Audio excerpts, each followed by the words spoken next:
Good morning বন্ধুরা, bomb blogger Nivedita চ্যানেলে তোমাদের সবাইকে স্বাগত। শ্রাবণ মাসের তৃতীয় সোমবার, তো এখন শিব বাবাকে দুধ দিয়ে অভিষেক করিয়ে নিচ্ছি। তারপর আমি ভালো জল দিয়ে স্নান করিয়ে দিলাম। পুজোটা কমপ্লিট হয়ে গেল, এবার আমি যাব কিচেনে। ব্রেকফাস্টে খেলাম লুচি আর আলু ভাজা। হেল্পিং হ্যান্ড কাজ সেরে চলে গেছে, এবার বিছানাটাও দেখো ক্লিন করে নিলাম।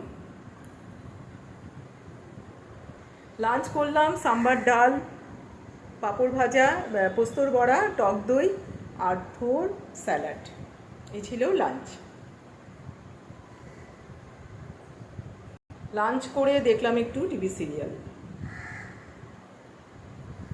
সানডে লাঞ্চ আর ডিনারটা তোমাদের সাথে একটু শেয়ার করছি। এই হলো মাটন কষা। ইভিনিংয়ে একজন গেস্ট এসেছিল, ডিনার করলো লুচি, মাংস আর এগ।